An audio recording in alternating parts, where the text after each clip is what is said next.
السلام عليكم ورحمة الله وبركاته.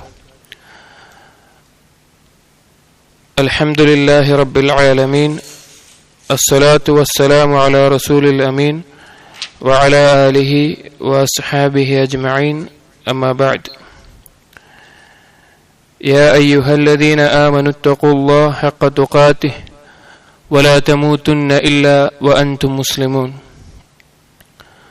رب اشرح لي صدري ويسر لي أمري واحلل عقدة من لساني يفقهوا قولي. ആമീൻ യാ റബ്ബൽ ആലമീൻ.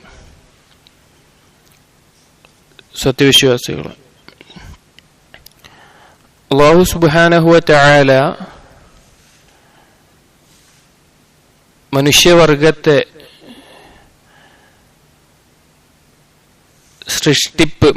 മനുഷ്യവർഗത്തിന്റെ സൃഷ്ടിപ്പ് ആദം നബി അലൈഹിസ്സലാമിലൂടെ ആരംഭിച്ചു. മറ്റെല്ലാ സൃഷ്ടികളെക്കാളും മനുഷ്യവർഗത്തിന്, ആദമിന്റെ സന്തതികളെ പ്രത്യേകം ഇക്റാം ചെയ്യുകയും ചെയ്തു. ആ മനുഷ്യവർഗത്തിന് ഒരു ഉത്തരവാദിത്തം ഏൽപ്പിക്കുകയും ചെയ്തു. അതാണ് ഇബാദത്ത്, നമ്മെ എന്തിനാണ് സൃഷ്ടിച്ചത്, ആ ലക്ഷ്യം എന്നുള്ളത്. എന്നിട്ട് ആ മനുഷ്യ ജീവിതം ആരംഭിക്കുന്ന ചരിത്രം നമുക്കറിയാം. അവിടെ ആദം നബി അലൈഹിസ്സലാമിന് കൂട്ടായിട്ട്, ആദം നബി അലൈഹിസ്സലാം ഒറ്റയ്ക്ക് എന്ന അവസ്ഥയിൽ നിന്ന് ആദം നബി അലൈഹിസ്സലാമിനൊരു ഇണയെ അല്ലാഹു സുബ്ഹാനഹു വ തആല ഒരുക്കി കൊടുത്തു. മനുഷ്യന്റെ ഒരു അടിസ്ഥാന ആവശ്യമായിട്ട് തന്നെ നമുക്ക് മനസ്സിലാക്കാൻ സാധിക്കുന്ന കാര്യമാണ് ഒരു ഇണ അഥവാ വിവാഹം എന്നുള്ള കാര്യം. അല്ലാഹു സുബ്ഹാനഹു വ തആല അവന്റെ ദൃഷ്ടാന്തമായിക്കൊണ്ട് തന്നെ ആ കാര്യത്തെ പറയുകയും ചെയ്തു. വളരെ അത്ഭുതമാണ് നമ്മൾ ചിന്തിച്ചു നോക്കിയാൽ. അല്ലാഹു സുബ്ഹാനഹു വ തആല ആദം നബി അലൈഹിസ്സലാം സൃഷ്ടിക്കുന്നു, അതിൽ നിന്ന് ഇണയെ സൃഷ്ടിക്കുന്നു, അതിൽ നിന്ന് ധാരാളം ബാക്കിയുള്ള മനുഷ്യരെ സൃഷ്ടിക്കുന്നു. ആ ഒരു രീതി അല്ലാഹു സുബ്ഹാനഹു വ തആല ഒരുക്കി വെച്ചു. അല്ലാഹു തആല വിശുദ്ധ ഖുർആനിൽ നമുക്ക് കാണാം, യാ അയ്യുഹന്നാസ് തഖൂ റബ്ബകുമുല്ലദീ ഖലഖകും മിൻ നഫ്സിൻ വാഹിദ വഖലഖ മിൻഹാ സൗജഹാ വബഥ മിൻഹുമാ റിജാലൻ കസീറൻ വനിസാഅ വത്തഖുല്ലാഹ്. അല്ലാഹു സുബ്ഹാനഹു വ തആല സൂക്ഷിക്കാൻ പറഞ്ഞുകൊണ്ട് അല്ലാഹു സുബ്ഹാനഹു വ തആല പറയുന്ന ഒരു കാര്യം എന്താണ്? നിങ്ങളെ ഒരാണിൽ നിന്ന് സൃഷ്ടിച്ച്, പെണ്ണിൽ നിന്ന്, അങ്ങനെ ഒരുപാട് ആണും പെണ്ണുമായ ഒരുപാട് ആളുകൾ വീണ്ടും ഒരു നഫ്സിൽ നിന്ന് സൃഷ്ടിച്ച് അതിൽ നിന്ന് ഉണ്ടാക്കി അല്ലാഹു സുബ്ഹാനഹു വ തആല സൂക്ഷിക്കാം. നാം പറഞ്ഞു വരുന്ന വിഷയം, നമ്മുടെ എല്ലാവരുടെയും ജീവിതത്തിൽ, മനുഷ്യന്റെ ജീവിതത്തിൽ സാധാരണയായിട്ട് അതിന് മതമെന്നോ അല്ലെങ്കിൽ ഏതിന് ജാതിയെന്നോ എല്ലാം, അതിന്റെ എല്ലാം പരിധിക്കപ്പുറത്ത് തന്നെ ഉള്ള ഒരു പൊതു നിയമമാണ് വിവാഹം എന്നുള്ളത്. അതായത് ഒരു പുരുഷനും സ്ത്രീയും ഏതൊരു വിശ്വാസത്തിന്റെ ആൾക്കാരാണോ, അതായത് നാം മുസ്ലിമീങ്ങൾ, ഇസ്ലാമിനകത്ത് അല്ലാതെയുള്ളവരും അവർ വിവാഹം കഴിക്കുന്നു. അവരെ നമ്മൾ വ്യഭിചാരികളായിട്ടോ കാണുന്നില്ല. മുസ്ലിങ്ങളല്ല എന്നുള്ളത് കൊണ്ട് ഒരു അന്യമതസ്ഥര് ഭാര്യയും ഭർത്താവിനും അവർ വ്യഭിചരിക്കുന്നവരാണ് എന്ന് കണ്ണിൽ നമ്മൾ കാണുന്നില്ല. അതൊരു ആചാരപ്രകാരം ആ ഒരു ജീവിതം ആരംഭിക്കുന്നു. ഇൻഷാ അല്ലാഹ് നാം ഇന്ന് ആരംഭിക്കുന്ന ഒരു വിഷയം എന്നുള്ളത് പലപ്പോഴും ദാമ്പത്യ ജീവിതം എന്നുള്ള ഒരു കാര്യത്തിലേക്ക്, ഒരുപക്ഷെ ഈ സംസാരം കേൾക്കുന്നവർ വിവാഹം കഴിഞ്ഞ് ഒരുപാട് വർഷം ജീവിക്കുന്നവരുണ്ടാകാം, വിവാഹം കഴിഞ്ഞിട്ട് കുറച്ചായവരുണ്ടാകാം, വിവാഹം കഴിക്കാത്തവരുണ്ടാകാം, അതിന്റെ പ്രായമെത്തിയവരുണ്ടാകാം, പലരും ഉണ്ടാകാം. പലർക്കും വിവാഹത്തെക്കുറിച്ചുള്ള കാഴ്ചപ്പാടും വ്യത്യസ്തമായിരിക്കും, ഓരോരുത്തരുടെ പ്രായത്തിന്റെയും അനുഭവത്തിന്റെയും അടിസ്ഥാനത്തിൽ. തന്റെ ദാമ്പത്യ ജീവിതം എങ്ങനെയായിരിക്കണം എന്നുള്ളതിനെ കുറിച്ച്, എന്താണ് ദാമ്പത്യ ജീവിതം, ജീവിതത്തിന്റെ വലിയൊരു ഭാഗം തന്നെയാണത്.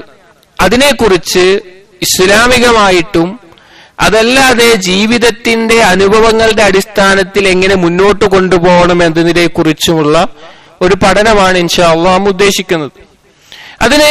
ഇത് പഠിക്കണമെന്ന് പറയാനുള്ള കാരണം, നമുക്കറിയാം നമ്മുടെ നാടുകളിൽ ഒരുപാട് കുടുംബങ്ങൾ, ഒരുപാട് ഭാര്യ ഭർത്താക്കന്മാർ, അള്ളാഹുവിനെ അനുസരിച്ച് പ്രവാചകനെ പിൻപറ്റി ജീവിക്കുന്നവർ, അതല്ലാതെ ദീനിന് വലിയ പ്രാധാന്യം നൽകുക, എങ്ങനെയുള്ള ഏതൊക്കെ ദമ്പതിമാരുണ്ടായാലും പ്രത്യേകിച്ച് മുഅ്മിനീങ്ങൾ അവരുടെ ഇടയിൽ എന്തുകൊണ്ട് ദാമ്പത്യ ജീവിതത്തിൽ പ്രശ്നങ്ങൾ ഉണ്ടാകുന്നു? പരസ്പരം മനസ്സിലാക്കാൻ സാധിക്കാതെയും പരസ്പരം അകൽച്ചകൾ ഉണ്ടായിട്ടും പരസ്പരം പ്രശ്നങ്ങൾ ഉണ്ടാകുന്നതും എന്തുകൊണ്ട്? അതിനെക്കുറിച്ച് മനസ്സിലാക്കേണ്ടതുണ്ട്. ഈ ഒരു വിഷയം മുഅ്മിനീങ്ങൾക്ക് നസീഹത്തായിട്ട് പറഞ്ഞു കൊടുക്കണമെന്നുള്ള വ്യക്തിപരമായ ഒരു ആഗ്രഹം, എന്താണ് അവലംബിക്കേണ്ടത് എന്നുള്ള ഒരു അന്വേഷണത്തിനിടയിൽ ലഭിച്ച ഒരു റിസാല, ഷെയ്ഖ് എന്ന് ജീവിച്ചിരിക്കുന്ന Sheikh Muhammad bin Ibrahim Al Hamad ഹഫളഹുല്ലാ, അദ്ദേഹത്തിന്റെ 2 റിസാലകൾ, മിൻ അഖ്താഇൽ അസ്വാജ് വ മിൻ അഖ്താഇസ് സൗജാത്ത്, ഭർത്താക്കന്മാരുടെ അബദ്ധങ്ങളിൽ നിന്ന് എന്നുള്ള ഒരു റിസാല. അതിൽ 32ഓളം കാര്യങ്ങൾ എണ്ണി പറഞ്ഞ് ഭർത്താക്കന്മാർക്ക് അവരുടെ ജീവിതത്തിൽ സംഭവിച്ചു പോകുന്ന അബദ്ധങ്ങൾ, ദീനിയായിട്ടും അല്ലാതെ സാമൂഹികമായിട്ടുള്ള നിലക്കും, അതുപോലെ തന്നെ ഭാര്യമാരുടെയും സ്ത്രീകളുടെയും, അതും ഒരു 28ഓളം എണ്ണി തിട്ടപ്പെടുത്തിയിട്ടുള്ളത്. ഇത് ആളുകൾക്ക്, പ്രത്യേകിച്ച് എന്റെ ഈ സംസാരത്തിന്റെ പ്രധാന ലക്ഷ്യം വിവാഹത്തിലേക്ക് കടക്കുന്ന, അള്ളാഹുവിനെ അനുസരിച്ച് സലഫി മൻഹജ് അനുസരിച്ച് ജീവിക്കാൻ, അള്ളാഹുവിനെ നാളെ പരലോകത്ത് കണ്ടുമുട്ടണം എന്ന് ആഗ്രഹിക്കുന്ന യുവാക്കൾക്ക് അവരുടെ ജീവിതത്തിൽ എന്തായിരിക്കണം എന്റെ കുടുംബജീവിതം എന്നുള്ളതിനെ കുറിച്ചുള്ള ഒരു ധാരണ നൽകുക എന്നുള്ളതാണ്. അള്ളാഹു തആല തൗഫീഖ് നൽകുമാറാകട്ടെ ഇത് പൂർത്തീകരിക്കാൻ. എന്നിരുന്നാലും ഒരാമുഖം എന്ന നിലക്ക് വിവാഹം അള്ളാഹു സുബ്ഹാനഹു വ തആല അവന്റെ ആയത്തായിട്ട്, അവന്റെ ദൃഷ്ടാന്തമായിട്ട് നമുക്ക് പറഞ്ഞു തന്നതാണ്. നമുക്കറിയാം സൂറത്ത് റൂമിൽ അള്ളാഹു സുബ്ഹാനഹു വ തആല പറഞ്ഞത്, വമിൻ ആയാതിഹി അൻ ഖലഖ ലക്കും മിൻ അൻഫുസികും അസ്വാജ ലിതസ്കുനു ഇലൈഹാ വജഅല ബൈനകും മവദ്ദതൻ വറഹ്മ ഇന്ന ഫീ ദാലിക ലആയാതിൻ ലിഖൗമി യതഫക്കറൂൻ. അള്ളാഹു സുബ്ഹാനഹു വ തആലയുടെ ദൃഷ്ടാന്തങ്ങളിൽപ്പെട്ടതാണ് നിങ്ങളിൽ നിന്ന് തന്നെ നിങ്ങൾക്ക് ഇണകളെ ഉണ്ടാക്കി തരികയും ആ നിങ്ങൾക്കിടയിൽ അള്ളാഹു തആല മവദ്ദത്തും റഹ്മത്തും, മവദ്ദത്ത് എന്ന് പറഞ്ഞാൽ സ്നേഹത്തിന്റെ ഏറ്റവും പരിശുദ്ധമായൊരു രൂപം മവദ്ദത്ത്, അതുപോലെ റഹ്മത്ത് കാരുണ്യവും അള്ളാഹു സുബ്ഹാനഹു വ തആല നിങ്ങൾക്കിടയിൽ ഒരുക്കി തരുന്നു. ഇത് ചിന്തിക്കുന്നവർക്ക് ഒരു ദൃഷ്ടാന്തമാണ് എന്നുള്ള നിലയ്ക്ക്. അപ്പോ ജീവിതത്തിലെ വളരെയധികം ആസ്വാദകരമായതും അതുപോലെ മനസ്സിന് സമാധാനം നൽകുന്ന ഒരു കാര്യവുമാണ് വിവാഹം എന്നുള്ളത്. പക്ഷെ പലപ്പോഴും തന്റെ വിവാഹ ജീവിതം ഒരു തോൽവിയായി എന്നുള്ളത് കൊണ്ട് അധികം ആളുകളും മറ്റുള്ളവരോട് വിവാഹത്തെ കുറിച്ച് പരാമർശിക്കുമ്പോൾ അത് വലിയൊരു ബുദ്ധിമുട്ടാണ്, അത് വലിയൊരു ഭാരമാണ്, അത് മുന്നോട്ട് കൊണ്ടുപോകാൻ ഒരുപാട് പ്രശ്നമാണ് എന്നുള്ള നിലയ്ക്കാണ് പലരും പറയാറുള്ളത്. കാരണം അവരുടെ അനുഭവം മാത്രമാണ്, അവരുടെ അനുഭവമാണ് അതങ്ങനെ. അതുകൊണ്ട് വ്യക്തമായി വിവാഹം കഴിക്കുന്നവർക്ക് ഓരോരുത്തർക്കും എന്താണ് വിവാഹം, എന്തിനാണ് ഞാൻ വിവാഹം കഴിക്കുന്നത്, വിവാഹം കൊണ്ട് എനിക്കുള്ള നേട്ടങ്ങൾ എന്താണ്, അതിൽ ശ്രദ്ധിക്കേണ്ട കാര്യങ്ങൾ എന്തൊക്കെയാണ്, ഈ ഒരു ബോധം നമുക്ക് ഓരോരുത്തർക്കും ഉണ്ടായിരിക്കണം. ഞാൻ പറഞ്ഞല്ലോ, പ്രത്യേകിച്ച് യുവാക്കൾക്ക് അതവർ ചിന്തിച്ച് മനസ്സിലായി ഒരു തയ്യാറെടുപ്പോടുകൂടി നടന്നാൽ ഇൻഷാ അല്ലാഹ് നമുക്ക് ഒരുവിധം ഒരു പരിധിവരെ കാര്യങ്ങൾ നമ്മൾ നിയന്ത്രണത്തിൽ മുന്നോട്ട് കൊണ്ടുപോകാൻ പറ്റും. വിവാഹം എന്നുള്ളതിന്റെ അടിസ്ഥാന ലക്ഷ്യം നമുക്ക് ഓരോരുത്തർക്കും അറിയാവുന്നതുപോലെ, നമ്മൾ മനസ്സിലാക്കിയതുപോലെ, പുരുഷന് ഉണ്ടാകുന്ന ഒരു ഇസ്ലാമികമായിട്ട് പുരുഷനുണ്ടാകുന്ന ലൈംഗിക വികാരം അത് ഹലാലായ മാർഗത്തിൽ അത് ഉപയോഗിക്കാൻ, അത് തീർക്കാനുള്ള മാർഗം, ഇതാണ് വിവാഹത്തെ കുറിച്ച് സാധാരണഗതിയിലുള്ള നമ്മുടെ ധാരണ. ഉലമാക്കൾ, ഫുഖഹാക്കൾ വിവാഹത്തിന്റെ പ്രധാന ലക്ഷ്യം എന്ത് എന്ന് ചർച്ച ചെയ്യുന്നിടത്ത് 2 അഭിപ്രായത്തിലായിരിക്കുന്നത് കാണാൻ പറ്റും. 2 അഭിപ്രായം വലിയ വ്യത്യാസമൊന്നുമില്ല. എന്താണെന്ന് വെച്ച് കഴിഞ്ഞാൽ, ഒന്നാമത്തെ അഭിപ്രായം അള്ളാഹു സുബ്ഹാനഹു വ തആല മനുഷ്യ സൃഷ്ടിപ്പിന്റെ, മനുഷ്യന്റെ വംശപരമ്പര, മനുഷ്യന്റെ സൃഷ്ടിപ്പ് ലോകാവസാനം വരെ ഉണ്ടാവാൻ ഒരുക്കിയിട്ടുള്ള മാർഗമാണ് സ്ത്രീ പുരുഷ ബന്ധം എന്നുള്ളത്. അപ്പൊ അതാണ്, അതായത് പ്രത്യുൽപാദനമാണ് വിവാഹത്തിന്റെ അടിസ്ഥാന ലക്ഷ്യമെന്ന് ഭൂരിപക്ഷ ആളുകൾ, ഫുഖഹാക്കൾക്കിടയിൽ ചെറിയൊരു ചർച്ച മാത്രം. അതുപോലെ തന്നെ മറ്റൊരാൾക്ക് യഥാർത്ഥ ലക്ഷ്യം എന്ന് പറയുന്നത് ലൈംഗിക ആഗ്രഹം പൂർത്തീകരിക്കുക എന്നുള്ളതാണ് എന്നുള്ളത്. ഇതിന് ഈ പ്രത്യുൽപാദനമാണെന്ന് പറഞ്ഞ പണ്ഡിതന്മാർ പറയുന്ന കാര്യം, ഒരു പുരുഷന് സ്ത്രീയുടെ മേലെയും അല്ലെങ്കിൽ തിരിച്ചും ഈ ആഗ്രഹം വെച്ചിരിക്കുന്നത് തന്നെ അള്ളാഹു സുബ്ഹാനഹു വ തആല എന്തിനു വേണ്ടിയിട്ടാണ്? അവര് തമ്മിൽ ഒരുമിക്കാനും മനുഷ്യവംശം നിലനിർത്തി പ്രത്യുൽപാദനത്തിന് വേണ്ടിയിട്ടാണ്. അപ്പൊ അടിസ്ഥാന ലക്ഷ്യം കുട്ടികൾ ഉണ്ടാവുക, അല്ലെങ്കിൽ മനുഷ്യരുടെ വംശം വർദ്ധിക്കുക എന്നുള്ളതാണ് എന്ന് ഉലമാക്കൾ പറയുന്നത് കാണാൻ സാധിക്കും.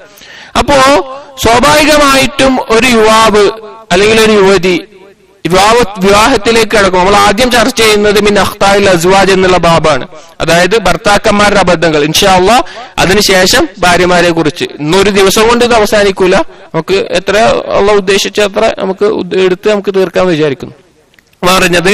അപ്പൊ ആദ്യം ഭർത്താക്കന്മാരുടെ വിഷയത്തിൽ ആ ഒരു ചിന്ത പറയാണ്. യുവാക്കളെ സംബന്ധിച്ചിടത്തോളം അവർക്ക് വിവാഹം എന്ന് ചിന്തിക്കുമ്പോൾ അടിസ്ഥാനപരമായിട്ട് അവരുടെ പ്രായത്തിൽ ദീനനുസരിച്ച് ജീവിക്കുന്ന ഒരു യുവാവാണെങ്കിൽ അവർക്കുണ്ടാകുന്ന ഏറ്റവും വലിയ ചിന്ത എന്താന്ന് വെച്ച് കഴിഞ്ഞാൽ തനിക്കുണ്ടാവുന്ന ലൈംഗിക വികാരം, ഇച്ഛ, ശഹവത്ത് അത് ഹലാലായ ഒരു മാർഗത്തിൽ അവസാനിപ്പിക്കണം. ഇതായിരിക്കും പ്രധാനം അവരുടെ ചിന്ത. മറ്റൊന്നും ചിന്തിക്കാൻ പറ്റാത്ത രീതിയിൽ ഇതവരെ കുടുക്കിയിട്ടിട്ടുണ്ടാവും. എന്നാൽ വിവാഹത്തിലേക്ക് പ്രവേശിക്കുമ്പോൾ താൻ ഏറ്റെടുക്കേണ്ട ഉത്തരവാദിത്തങ്ങളും തനിക്കുള്ള കടമകളും ബാധ്യതകളും ഒന്നും ആ സമയത്ത് യുവാക്കൾ ചിന്തിക്കാറില്ല. കാരണം അവർ അത്രത്തോളം അവരുടെ ലക്ഷ്യം അത് മാത്രമായിരിക്കും. അപ്പൊ ആ കാര്യങ്ങളെ കുറിച്ചിട്ടും ഓരോ യുവാവും മനസ്സിലാക്കേണ്ടതുണ്ട്. ഇനി റസൂലുള്ളാഹി സ്വല്ലല്ലാഹു അലൈഹി വസല്ലം വിവാഹം കഴിക്കുമ്പോൾ ഒരു പെണ്ണിനെ നോക്കുമ്പോൾ, വിവാഹം കഴിക്കുന്ന ഒരു പെണ്ണിനെ നോക്കുമ്പോൾ നോക്കാൻ പറഞ്ഞ കാര്യങ്ങൾ എന്തൊക്കെയാണ്? റസൂലുള്ളാഹി സ്വല്ലല്ലാഹു അലൈഹി വസല്ലം പറഞ്ഞു, തുൻകിഹുൽ മർഅതു ലിഅർബഇൻ, ഒരു പെണ്ണ് വിവാഹം കഴിക്കപ്പെടുന്നത് 4 കാര്യങ്ങൾക്ക് വേണ്ടി. ലിമാലിഹ, 4 കാര്യങ്ങൾ നോക്കിയിട്ട്, ലിമാലിഹ വലിഹസബിഹ വലിജമാലിഹ വലിദീനിഹ, അവരുടെ സമ്പത്ത്, അവളുടെ തറവാട്, അവളുടെ സൗന്ദര്യം, അവളുടെ ദീന്. എന്നിട്ട് റസൂലുള്ളാഹി സ്വല്ലല്ലാഹു അലൈഹി വസല്ലം പറഞ്ഞു, ഫൾഫർ ബിദാത്തിദ്ദീൻ തരിബത് യദാക, നിനക്ക് അറബി ഭാഷയിലെ ഒരു രീതിയാണ്, ഈ മണ്ണ് പറ്റേണ്ടി വന്നാൽ ദാരിദ്ര്യം സംഭവിച്ചാലും നീ ദീനുള്ളവളെ കിട്ടുക എന്നുള്ളത്. പലപ്പോഴും ദീനുള്ള യുവാക്കൾ, ദീനി ക്ലാസുകൾ കേൾക്കുന്ന, തന്റെ ജീവിതത്തിൽ പകർത്താൻ ആഗ്രഹിക്കുന്ന യുവാക്കൾ അവർ മനസ്സിലാക്കുക ഈ ഹദീസിൽ സ്വാഭാവികമായിട്ടും ദീനുള്ള കുട്ടിയെ കെട്ടണം, എന്തുണ്ടെങ്കിലും ദീന് നോക്കണം, ആ ഒരു ചിന്തയിലാണ്. ദീന് നോക്കണം, പക്ഷേ അടിസ്ഥാനപരമായിട്ട് സൗന്ദര്യം നമ്മൾ പരിഗണിക്കേണ്ടതുണ്ട്. യുവാക്കളോട് പ്രത്യേകിച്ച് താൻ കഴിക്കാൻ പോകുന്ന പെൺകുട്ടി തന്റെ കണ്ണിന് കൺകുളിർമയേകുന്ന സൗന്ദര്യമുള്ള പെൺകുട്ടിയായിരിക്കണം എന്നുള്ളത് നമുക്ക് ആഗ്രഹം ഉണ്ടാവും, സ്വാഭാവികമായിട്ട് ചെറുപ്പക്കാർക്ക് ഉണ്ടാവും. അത് നമ്മൾ പരിഗണിച്ചേ തീരൂ. കാരണം ഉലമാക്കൾ തന്നെ പറയാറുണ്ട്, ആദ്യം നിങ്ങൾ ആ പെൺകുട്ടിയുടെ സൗന്ദര്യം നിങ്ങൾക്ക് പറ്റുമെന്ന് അന്വേഷിക്കുക. കാരണം അത് പറ്റുമെങ്കിൽ എന്നിട്ട് നിങ്ങൾ ദീൻ അന്വേഷിക്കുക. അപ്പൊ നിങ്ങൾക്ക് ദീനില്ല എങ്കിൽ നിങ്ങൾ ഒഴിവാക്കുന്നത് എന്തിന്റെ കാരണം കൊണ്ടാണ്? ദീനില്ല എന്നുള്ള കാരണം കൊണ്ടാണ്. നിങ്ങൾക്ക് സൗന്ദര്യം ഇഷ്ടപ്പെട്ടിട്ടു, അതേസമയം നിങ്ങൾ ആദ്യം ദീൻ അന്വേഷിച്ചു, അപ്പൊ നല്ല ദീനുണ്ട് എന്നറിഞ്ഞു, പിന്നെ സൗന്ദര്യമില്ല എന്നറിയുമ്പോ എന്ത് കാരണം കൊണ്ടാണ് നമ്മൾ ഒഴിവാക്കുക? സൗന്ദര്യം കാരണമാണ്. ദീനുണ്ടായിട്ടും സൗന്ദര്യമില്ല എന്നുള്ള നിലക്ക് ദീനിനെ രണ്ടാമതാകുന്ന അവസ്ഥ ഒഴിവാക്കാൻ വേണ്ടിയിട്ട് സൗന്ദര്യത്തെ നിങ്ങൾക്ക് എന്താണോ നിങ്ങൾക്ക് ശാരീരികമായിട്ടും സൗന്ദര്യമായിട്ടും നിങ്ങൾക്ക് ആവശ്യം, അത് നിങ്ങൾ കാണണം. അതുകൊണ്ട് റസൂലുള്ളാഹി സ്വല്ലല്ലാഹു അലൈഹി വസല്ലം നിങ്ങൾ കല്യാണം കഴിക്കുന്നതിന് മുമ്പ് പെൺകുട്ടികളെ കാണണം, കണ്ടിരിക്കണം. ഇതിന് വേറൊരു വശം എന്താണെന്ന് വെച്ചാൽ ഉലമാക്കൾ വിശദീകരിക്കുന്നത് കാണാം. നാം പറഞ്ഞല്ലോ വിവാഹത്തിന്റെ ലക്ഷ്യത്തിൽ, ഈ ലക്ഷ്യത്തിലെ ഈ ലൈംഗിക ബന്ധം എന്നുള്ളടുത്ത് പുരുഷന്റെ ശരീരത്തിൽ ഉണ്ടാകുന്ന മഞ്ഞീയ് ഇത് പുറത്തു പോയില്ല എങ്കിൽ, അതിന്റെ കൃത്യസമയത്ത് പുറത്തു പോയില്ല എങ്കിൽ ശാരീരികമായിട്ടും മാനസികമായിട്ടും ഒരുപാട് പ്രശ്നങ്ങൾ പുരുഷനിൽ ഉണ്ടാക്കും. അവന്റെ സ്വഭാവം തന്നെ മാറും. അവനത് കൃത്യസമയത്ത് ശരീരത്തിൽ പുറത്തു പോയിട്ടില്ല എങ്കിൽ അവന്റെ ചിന്തകൾ ദുഷിച്ചു പോകും, അവന്റെ പ്രവർത്തനങ്ങൾ ദുഷിച്ചു പോകും, അവന്റെ ശരീരത്തിന് ആരോഗ്യപരമായിട്ട് ഒരുപാട് കേടുകൾ, ഒരുപാട് കാര്യങ്ങളുണ്ട് ആ വിഷയവുമായി ബന്ധപ്പെട്ട്. അപ്പൊ ഇത് പൂർണ്ണമായി തന്നെ പുറത്തേക്ക് അതിന്റെ സമയങ്ങളിൽ പോകണം. തനിക്ക് ഇഷ്ടപ്പെടാത്ത, തന്റെ കണ്ണിന് തൃപ്തിയല്ലാത്ത ഒരു സ്ത്രീയുമായിട്ട് ലൈംഗിക ബന്ധത്തിൽ ഏർപ്പെട്ടാൽ ഒരിക്കലും ഒരു പുരുഷന്റെ ഈ മനിയെ പൂർണ്ണമായിട്ട് പുറത്തേക്ക് പുറപ്പെടുകയില്ല. ശാരീരികമായിട്ട് അങ്ങനെയാണ്. അതുകൊണ്ട് തന്നെ അവനതിൽ തൃപ്തി അടയൂല. അത് വേറെ വീണ്ടും ഭാവിയിൽ പല പ്രശ്നങ്ങൾ, ജനിക്കുന്ന കുട്ടികൾക്ക് ഉണ്ടാവുന്ന പല പ്രശ്നങ്ങൾ, അല്ലെങ്കിൽ അവരുടെ ദാമ്പത്യ ജീവിതത്തിൽ തന്നെ ഒരുപാട് പ്രശ്നങ്ങൾക്ക് അത് കാരണമാകും. അതുകൊണ്ട് നാം പറയുന്നത് എന്താണെന്ന് വെച്ചാൽ, അള്ളാഹിനെ അനുസരിച്ച് ജീവിക്കാൻ ആഗ്രഹിക്കുന്ന യുവാക്കളോട് നിങ്ങൾ സൗന്ദര്യം പരിഗണിക്കേണ്ടതുണ്ട്. നിങ്ങൾ സൗന്ദര്യം നിങ്ങൾക്ക് ഇഷ്ടപ്പെടണം, നിങ്ങളുടെ കണ്ടുകൊണ്ട് കണ്ട് നിങ്ങൾക്ക് തൃപ്തിപ്പെടണം. എന്നാൽ ദീനിനേക്കാൾ വലുതായി സൗന്ദര്യത്തെ പരിഗണിക്കുന്ന അവസ്ഥ നിങ്ങൾക്ക് ഉണ്ടാവരുത്. ഇത് പ്രധാനപ്പെട്ട യുവാക്കൾ ശ്രദ്ധിക്കേണ്ട ഒരു വിഷയമാണ്. ഞാൻ പറഞ്ഞു വരുന്നത് വിവാഹം കഴിക്കുന്നതിന്റെ മുമ്പുള്ള ശ്രദ്ധിക്കേണ്ട ചില വിഷയങ്ങളെ കുറിച്ചാണ് സംസാരിക്കുന്നത്. അതുപോലെ തന്നെ ഇനി ഒരു പെൺകുട്ടി ഒരു പുരുഷനെ അന്വേഷിക്കുന്ന സമയത്ത് പെൺകുട്ടിയുടെ വലിയനോട് പറഞ്ഞ രീതിയിൽ റസൂലുള്ളാഹി സ്വല്ലല്ലാഹു അലൈഹി വസല്ലം ഉദ്ധരിച്ച റസൂലുള്ളാഹി സ്വല്ലല്ലാഹു അലൈഹി വസല്ലം പറഞ്ഞതായി കാണാം, ഇദാ അതാകും മൻ തർളൗന ഖുലുഖഹു വദീനഹു ഫസവ്വിജുഹു ഇല്ലാ തഫ്അലു തകും ഫിത്നതുൻ ഫിൽ അർളി വഫസാദുൻ അരീദ്. നിങ്ങളുടെ അടുക്കൽ സ്വഭാവം കൊണ്ടും ദീന് കൊണ്ടും നിങ്ങൾക്ക് തൃപ്തിപ്പെടുന്ന പുരുഷൻ വന്ന് നിങ്ങളുടെ മകളെ വിവാഹം അന്വേഷിച്ചാൽ നിങ്ങൾ വിവാഹം കഴിച്ചു കൊടുക്കുക, അല്ലെങ്കിൽ ഭൂമിയിൽ വലിയ കുഴപ്പങ്ങൾ ഉണ്ടാകുമെന്നുള്ളത്. ഇവിടെയും റസൂലുള്ളാഹി സ്വല്ലല്ലാഹു അലൈഹി വസല്ലം പുരുഷന്റെ വിഷയത്തിൽ പറഞ്ഞത് അവന്റെ ദീനും അവന്റെ സ്വഭാവവുമാണ്. അവന്റെ സ്വഭാവത്തിന് വളരെ പ്രാധാന്യമുണ്ട്. ഈമാനിന്റെ അളവുകോലായിട്ട് റസൂലുള്ളാഹി സ്വല്ലല്ലാഹു അലൈഹി വസല്ലം പഠിപ്പിച്ച അക്മലുൽ മുഅ്മിനീന ഈമാനൻ അഹ്സനുഹും ഖുലുഖ, ഏറ്റവും നല്ല സ്വഭാവമുള്ളവനായിരിക്കും. ഏറ്റവും നല്ല സ്വഭാവം എങ്ങനെ അറിയാനാണ് റസൂലുള്ളാഹി സ്വല്ലല്ലാഹു അലൈഹി വസല്ലം പറഞ്ഞത്? അവന്റെ കുടുംബത്തിനോടായിരിക്കും. അതുകൊണ്ട് തന്നെ തന്റെ മകൾ നല്ല രീതിയിൽ സന്തോഷമായി ജീവിക്കണം എന്ന് ഏതൊരു ഉപ്പയും ആഗ്രഹിക്കുന്ന കാര്യമാണ്. അതുകൊണ്ടാണ് ദീനും സ്വഭാവവും അതും പ്രത്യേകം ശ്രദ്ധിക്കേണ്ട വിഷയമാണ്. ഇവിടെ ദീനുള്ള പെൺകുട്ടിയെ കെട്ടിയാലും ദീനുള്ള പുരുഷനെ കെട്ടുമ്പോഴും, ദീൻ എന്ന് പറഞ്ഞാൽ ഈ പറഞ്ഞ നിബന്ധനകൾ പാലിക്കുമ്പോൾ ഉണ്ടാകുന്ന ഒരു നെറ്റീജ, ഒരു റിസൾട്ട് എന്താണെന്ന് വെച്ച് കഴിഞ്ഞാൽ, ഒരു ദീനുള്ള പുരുഷന് തന്റെ മകളെ കൊടുക്കുമ്പോൾ ആ വാപ്പാക്കൊരു വിശ്വാസമുണ്ട്. അവൻ അവളെ ഇഷ്ടപ്പെട്ടാൽ അവൻ നല്ല രീതിയിൽ നോക്കും, അവനവളെ ഇഷ്ടപ്പെട്ടില്ലെങ്കിൽ നല്ല രീതിയിൽ ത്വലാഖ് ചെയ്യും, ഉപദ്രവിക്കില്ല, നല്ല രീതിയിലായിരിക്കും അതുണ്ടാവും. ഇനി ദീനുള്ള പെണ്ണിനെ കെട്ടിയാലോ അവൾ നല്ല രീതിയിൽ അവനെ അനുസരിക്കും. ഇനി എന്തെങ്കിലും കാരണം കൊണ്ട് ഒഴിവാക്കുകയാണെങ്കിലോ അവൻ ഒഴിവാക്കിയാലും അവൾ ഇവനെ ഉപദ്രവിക്കില്ല, എന്തെങ്കിലും കാരണം പറഞ്ഞ് ഇവന്റെ ന്യൂനതകൾ വിളിച്ച് പറഞ്ഞ് ബുദ്ധിമുട്ടിക്കില്ല, എല്ലാം നല്ല രീതിയിലായിരിക്കും. അതാണ് വിവാഹത്തിൽ ഒരു മുഅ്മിനിന്റെയും മുഅ്മിനത്തിന്റെയും പ്രധാനപ്പെട്ട ഒരു വിഷയമായി മനസ്സിലാക്കേണ്ടത്. കാരണം ഒരിക്കലും വിവാഹം എന്നുള്ളത് നമ്മുടെ നാടുകളിൽ വിവാഹത്തിന്റെ അങ്ങോട്ട് എന്തെങ്കിലും പ്രശ്നമായി കഴിഞ്ഞാൽ അങ്ങോട്ടും ഇങ്ങോട്ടും പിന്നെ ദീനിന്റെ നിയമങ്ങൾക്ക് ഒരു വിലയും കൊടുക്കാത്ത അവസ്ഥയിലാണ്. എല്ലാം മാന്യമായിട്ടും നല്ല രീതിയിലുമായിരിക്കണം മുഅ്മിനീങ്ങളുടെ വിഷയത്തിൽ. ഇനി നമ്മൾ നമ്മുടെ വിഷയത്തിലേക്ക് കിടക്കുകയാണ്. ഇവിടെ ഇനി വിവാഹത്തിന് മുമ്പ് ശ്രദ്ധിക്കേണ്ട ഒന്ന് രണ്ട് കാര്യങ്ങളാണ് നാം പറഞ്ഞത്.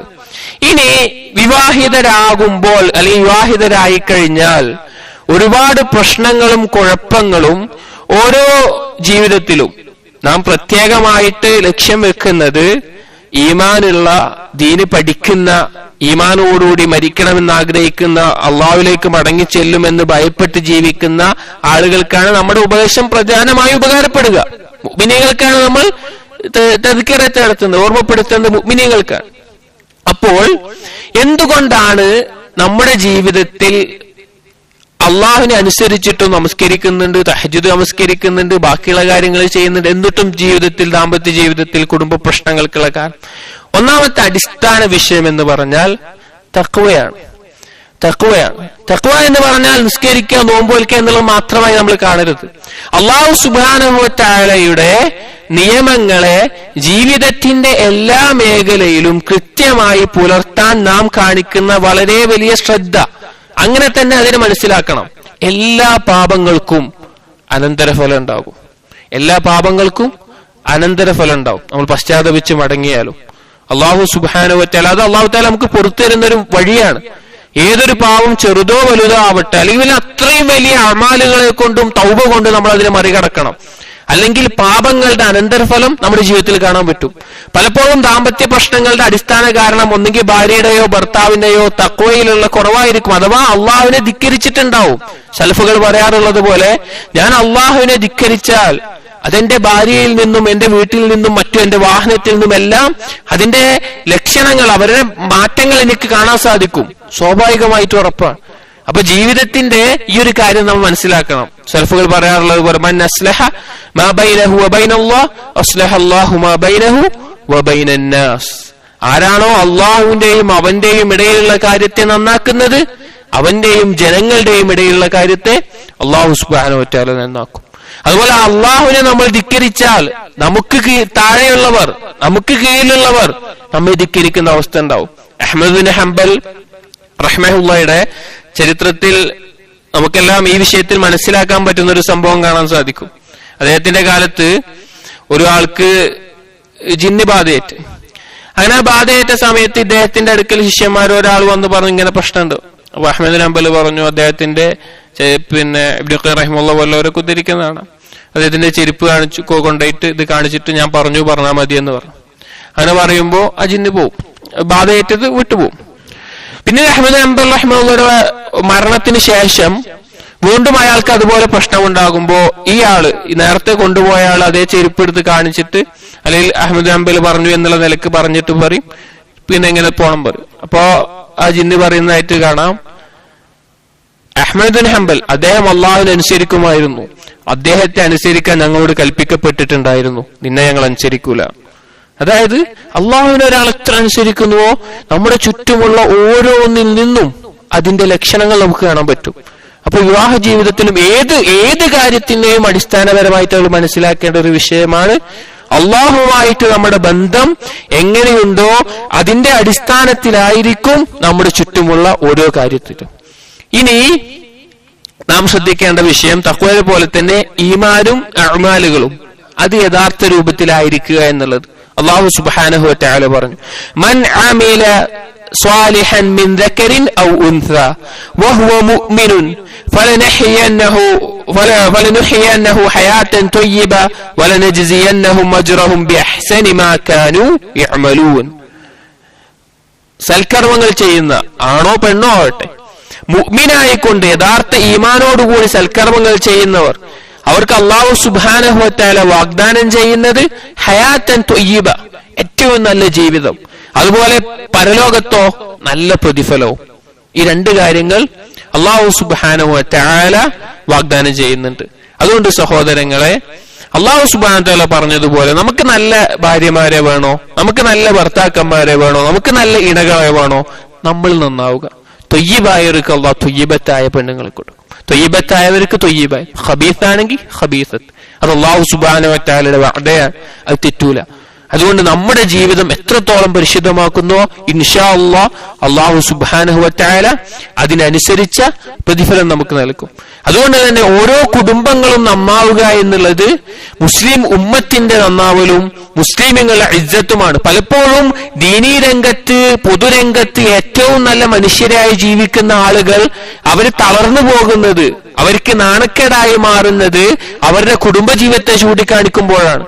അതുകൊണ്ട് നമ്മുടെ ദാമ്പത്യ ജീവിതം അതിൽ നമുക്ക് വരുന്ന അബദ്ധങ്ങൾ എന്തൊക്കെയാണ് എന്നുള്ളത് ഇൻഷാ അല്ലാഹ് ഒരു പക്ഷെ ഇത് എല്ലാവർക്കും പൊതുവായിക്കൊള്ളണമെന്നില്ല, ഒന്നുവേ പൊതുവായിട്ടുള്ളത്. ചിലവർക്ക് ചിലതായിരിക്കാം, ചിലവർക്ക് മറ്റൊന്നായിരിക്കാം. വിവാഹം കഴിക്കാൻ പോകുന്നവർ ആ യുവാക്കളോട് എനിക്ക് പറയാനുള്ളത്, നിങ്ങളിത് ശ്രദ്ധിച്ച് കേൾക്കുക. എന്നിട്ട് ഇത് എന്തൊക്കെ ഞാൻ എന്റെ ജീവിതത്തിൽ ഭാവിയിൽ ശ്രദ്ധിക്കണമെന്നുള്ളൊരു തീരുമാനമുണ്ടാക്കുക. എന്നിട്ട് നല്ല രീതിയിൽ ഒരു വൈവാഹിക ജീവിതത്തിലേക്ക് കടന്നാൽ സന്തോഷകരമായ ദുനിയാവിലെ ഏറ്റവും നല്ലൊരു സ്നേഹബന്ധം അതിനപ്പുറത്തേക്ക് നമുക്ക് ലഭിക്കില്ല. അതുകൊണ്ട് ഈ കാര്യങ്ങൾ നമ്മുടെ ജീവിതത്തിൽ പഠിക്കാനും പകർത്താനും ശ്രമിക്കുക. അല്ലാഹു തആല തൗഫീഖ് നൽകുമാറാകട്ടെ. ഇത് നമുക്ക് തുടങ്ങുകയാണ് മിൻ അഖ്താഇൽ അസ്വാജ്, ഭർത്താക്കന്മാരുടെ അബദ്ധങ്ങളിൽ നിന്ന്. ഒന്നാമതായിട്ട് ഷെയ്ഖ് പറയുന്ന വിഷയം അത്തഖ്സീറു ഫീ ബിർരിൽ വാലിദൈനി ബഅദ സിവാജ്, വിവാഹത്തിന് ശേഷം തന്റെ മാതാപിതാക്കളോട് പുണ്യം ചെയ്യലിൽ കുറവ് വരുത്തുക എന്നുള്ളത്. തന്റെ മാതാപിതാക്കളോട് പുണ്യം ചെയ്യുന്നതിൽ കുറവ് വരുത്തുക എന്നുള്ളത്. പൊതുവെ പുരുഷന്മാരെ സംബന്ധിച്ചിടത്തോളം നാം പറഞ്ഞല്ലോ, അവർക്ക് വലിയൊരു ആഗ്രഹമായിരിക്കും തന്റെ കൂടെ ഒരു ഇണ, തന്റെ കൂടെയുള്ള ഒരു ഭാര്യയുടെ ജീവിതം എന്നുള്ളവ. പ്രത്യേകിച്ച് നമ്മുടെ സാഹചര്യത്തിൽ ചെറുപ്പം മുതലേ കണ്ടു വളരുന്ന ഒരുപാട് കാര്യങ്ങളുണ്ട്. ഒരു വൈവാഹിക ജീവിതം എന്ന് പറഞ്ഞാൽ അതിനെക്കുറിച്ചുള്ള ചിന്ത എന്താണെന്നുള്ളത്. സ്വാഭാവികമായിട്ടും ഒരു തിന്മ നിറഞ്ഞ ജീവിതം കഴിഞ്ഞ് ദീന് മടങ്ങുന്ന അവസ്ഥയായിരിക്കും ഒരു പ്രായത്തിൽ അധികം ചെറുപ്പക്കാർക്കും ഉണ്ടാവുക. അവിടെ സിനിമകളുടെയും സീരിയലുകളുടെയും സംഗീതങ്ങളുടെയും ആ ലോകത്ത് അവർ ദാമ്പത്യ ജീവിതത്തെ കാണിക്കുന്ന ഒരു രീതിയുണ്ട്. അവർ കാണിക്കുന്ന രീതി പലപ്പോഴും ആ ചെറുപ്രായത്തിൽ തന്നെ യുവാക്കളുടെയും യുവതികളുടെയും മനസ്സിൽ വിവാഹ ജീവിതം എന്ന് പറഞ്ഞാൽ ഇതാണ്, ഇങ്ങനെയൊക്കെ ആയിരിക്കണം എന്നുള്ള ചിന്തയിലാണ് അവർ ജീവിക്കുന്നത് തന്നെ. എന്നിട്ട് ദീനിയായിട്ടൊരു ബോധം വരുമ്പോൾ അതെല്ലാം അവസാനിപ്പിച്ചാലോ പിന്നെ അവർ കേൾക്കുന്നത് മറിയം അലൈഹിസ്സലാമിന്റെയും ഹാജറാബിയുടെയും ആസിയാബിയുടെയും ആയിഷാബിയുടെയും ഫാത്തിമാബിയുടെയും ഒക്കെ ചരിത്രങ്ങൾ കേട്ട് ഇതിലേക്ക്, അതായത് പണ്ട് കണ്ട ദാമ്പത്യ ജീവിതത്തിന്റെ ചിന്തയിലേക്ക് വരുന്ന ദീനിയായിട്ടുള്ള ഈ വനിതകളുടെ ചരിത്രം കൂടി കൂട്ടി വളരെ മനോഹരമായ എന്തോ ഒരു കാര്യമാണ് അവർ സ്വപ്നം കാണുന്നത്. പക്ഷെ യഥാർത്ഥത്തിൽ അവർ കണ്ട ഈ സിനിമകളിലെയും മറ്റുമുള്ള അവരുടെ യഥാർത്ഥ ദാമ്പത്യ ജീവിതം തകർന്നടിഞ്ഞതായിരിക്കും. അതൊരു അഭിനയമാണ്, അതൊരിക്കലും യാഥാർത്ഥ്യമാവില്ല. ഇപ്പുറത്ത് ഹാജറ ബീവി അവരെ പോലെയുള്ളവർ അത് നമ്മൾ ആകണം കഴിക്കുമ്പോൾ നമ്മൾ ഇബ്രാഹിം നബി, യൂസഫ് നബി, യൂനുസ് നബി അവരുടെ ഗുണത്തിൽ നമ്മളും മാറേണ്ടി വരും, പുരുഷന്മാരും മാറേണ്ടി വരും. അതായത് ഞാൻ പറഞ്ഞ മനസ്സിലായോ? അതിന്റെ ഒരു മാറ്റം നമ്മൾ മനസ്സിലാക്കേണ്ടി വരും. ഇവിടെ നാം പറഞ്ഞു വരുന്നത്, വിവാഹം കഴിഞ്ഞാൽ സ്വാഭാവികമായിട്ടും അധിക പുരുഷന്മാരും കാണുന്ന ഒരു വിഷയമാണ് ഞാൻ പറഞ്ഞത്. ഇങ്ങനെ ഒരു സ്വപ്നം കണ്ട് ഭാര്യ എന്ന് പറഞ്ഞ ആ പുതുമയിൽ തുടക്കത്തിലേക്ക് കടക്കുമ്പോൾ മാതാപിതാക്കളോട് അവർ ചെയ്യുന്ന ബിറിൽ, അവർ ചെയ്യുന്ന പുണ്യത്തിൽ കുറവ് വരുത്തുക എന്നുള്ളത്, അവർക്കുള്ള ഹക്ക് നമ്മൾ നൽകാതിരിക്കുക എന്നുള്ളത്. അവർക്ക് വലിയ അവകാശമുണ്ട് നമ്മുടെ മേലെ. മാതാപിതാക്കൾക്ക് നമ്മുടെ മേലെ വലിയ അവകാശമുണ്ട്. ഒരു ഭാര്യയെ ലഭിക്കുമ്പോൾ, പുതിയൊരാള് ലഭിക്കുമ്പോൾ അവരെ പറ്റെ അവഗണിക്കുന്ന, ഒഴിവാക്കുന്ന ഒരവസ്ഥ തീർച്ചയായിട്ടും അത് ഉഖൂഖുൽ വാലിദൈനാണ്. മാതാപിതാക്കളെ ഉപദ്രവിക്കലും ബുദ്ധിമുട്ടിക്കലുമാണ്. അള്ളാഹുവിന്റെ അടുക്കൽ കഠിനമായ ശിക്ഷ ലഭിക്കുന്ന കാര്യമാണത്. നാം പ്രത്യേകം ശ്രദ്ധിക്കണം. കാരണം നമ്മുടെ സമയം നമ്മൾ കൂടുതൽ നമ്മുടെ ഭാര്യമാരിലൊക്കെ ചെലവഴിച്ചു തുടങ്ങും. അപ്പൊ മാതാപിതാക്കൾ സ്വാഭാവികമായിട്ടും നമ്മളിൽ നിന്ന് ആഗ്രഹിക്കുന്ന പലതും ലഭിക്കില്ല. നമ്മൾ പലപ്പോഴും ചെയ്യുന്നത് അവർക്ക് ദോഷമായിട്ടുള്ള കാര്യങ്ങളായിരിക്കും. നാം പറയട്ടെ, നമ്മൾ നമ്മുടെ ഭാര്യമാർക്കോ സഹോദരങ്ങൾക്കോ നാട്ടുകാർക്കോ എന്തൊക്കെ നന്മ ചെയ്തിട്ടും മാതാപിതാക്കൾക്ക് ചെയ്യുന്നില്ല എങ്കിൽ മറ്റൊന്നിനൊരു ഖൈറുണ്ടാവില്ല. മാതാപിതാക്കൾ നമ്മൾ തൃപ്തിപ്പെട്ടിട്ടില്ല എങ്കിൽ നമുക്ക് ജീവിതത്തിൽ ബറക്കത്ത് ഉണ്ടാവില്ല, അള്ളാഹുവിന്റെ തൗഫീഖ് ലഭിക്കുകയുമില്ല. അതുകൊണ്ട് നമ്മളിത് പ്രത്യേകം ശ്രദ്ധിക്കണം. നമ്മുടെ വിവാഹത്തിന് ശേഷം മാതാപിതാക്കൾക്ക് ചെയ്യുന്ന ബിറിൽ കുറവ് വരുന്നില്ല എന്നുള്ളത്. അതുമായി ബന്ധപ്പെട്ട് ശേഖ് ശ്രദ്ധിക്കേണ്ട ചില കാര്യങ്ങൾ പറയുന്നത് എന്തൊക്കെയാണ് അതിന് ചെയ്യാൻ പറ്റുക എന്ന് പറയുന്നത്, ഒന്നാമത്തെ ദുആ, അള്ളാഹുവിനോട് ദുആ ചെയ്യുക.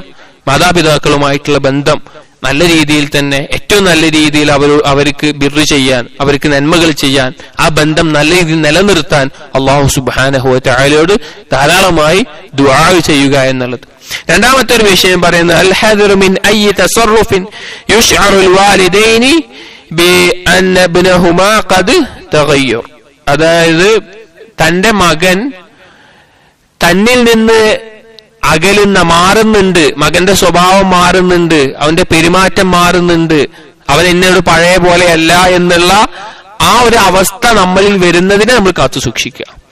പ്രത്യേകിച്ച് നമ്മുടെ ഉമ്മമാരെ സംബന്ധിച്ചിടത്തോളം, ഒരു ആൺമക്കളാണെങ്കിൽ വളരെ പ്രത്യേകിച്ച് ആൺമക്കളോട് പ്രത്യേകമായ ഒരു സ്നേഹം ഉണ്ടാവും ഉമ്മമാർക്ക് പ്രായമായത് കൊണ്ട് തന്നെ ആ ഉമ്മമാർക്ക് വിവാഹം കഴിക്കുന്ന പെൺകുട്ടിയോട് സ്നേഹം ഉണ്ടാവും, സ്വാഭാവികമായിട്ടുണ്ടാകാം. പക്ഷേ ചില ഉമ്മമാർക്ക് പ്രത്യേകിച്ച് തന്റെ മകനെ തന്നിൽ നിന്ന് അകറ്റാൻ വന്ന ഒരാളാണ് മകന്റെ ഭാര്യ എന്നുള്ള നിലയ്ക്ക് കാണുന്ന ഉമ്മമാരുണ്ടായിരിക്കും.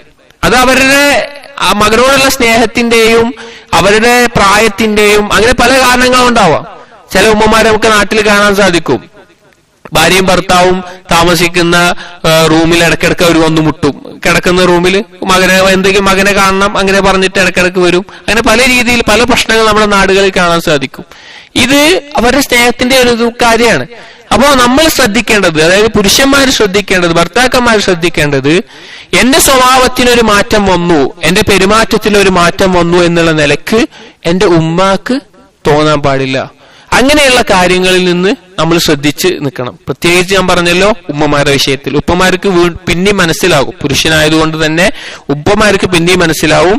ഉമ്മമാർക്ക് പ്രത്യേകം ശ്രദ്ധിക്കുക. അതുകൊണ്ട് അവരെ തൃപ്തിപ്പെടുത്തുന്ന കാര്യങ്ങളിൽ പ്രത്യേകം ശ്രദ്ധിക്കുക. അടുത്തത് സിയാദത്തുൽ ബിറിൽ വാലിദൈൻ, മാതാപിതാക്കൾക്ക് പുണ്യം ചെയ്യുന്നത് വർദ്ധിപ്പിക്കുക. ധാരാളമായിട്ട് മാതാപിതാക്കൾക്ക് പുണ്യം ചെയ്യുക. അത് അവർക്ക് അതിൽ ഹദിയ നൽകിക്കൊണ്ടാവാം, അവർക്ക് എന്തെങ്കിലും സഹായം ചെയ്തുകൊണ്ടാവാം, ഇടയ്ക്കിടയ്ക്ക് അവരെ വിളിച്ചുകൊണ്ടാവാം. അധികം ആ ചെറുപ്പക്കാർക്ക് ഇന്ന് കാലത്ത് പറ്റുന്ന ഒരു കാര്യമാണ്, പുറത്തൊക്കെ പോയ യാത്ര എന്തെങ്കിലുമൊക്കെ പോയാൽ അല്ലെങ്കിൽ വേറെ എവിടെയെങ്കിലും പോയി ജോലിക്ക് നിൽക്കുന്ന ആളുകൾ ഉമ്മാനെ ദിവസം വിളിക്കുന്ന ആളുകളായിരിക്കും. പക്ഷെ വിവാഹത്തിന് ശേഷം പെട്ടെന്ന് എന്താവും, അവർക്ക് രണ്ടുപേരെ വിളിക്കേണ്ടി വരും. ഭാര്യനെ വിളിക്കേണ്ടി വരും, ഉമ്മാനെ വിളിക്കേണ്ടി വരും. രണ്ടുപേരും ഒരു വീട്ടിലായിരിക്കും.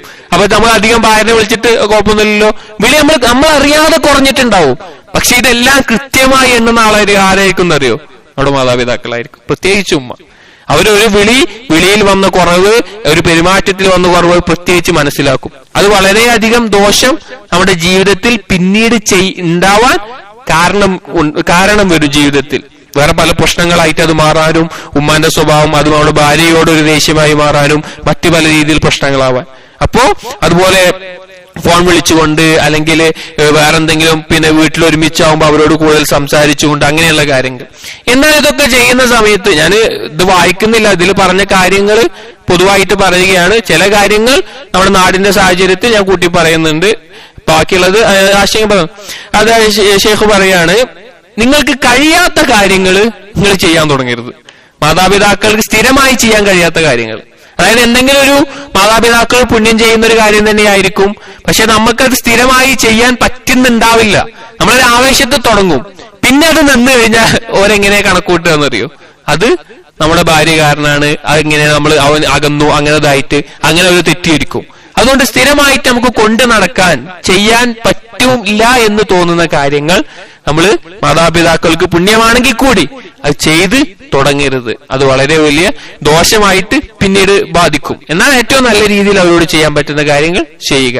അതുപോലെ അടുത്തതായിട്ട് പറയുന്നത് അസ്സക്കനു ഫീ ബൈത്തി മുൻഫരിദീൻ, ഒരു വീട്ടിൽ തന്നെ താമസിക്കാൻ ശ്രദ്ധിക്കുക എന്നുള്ളത്.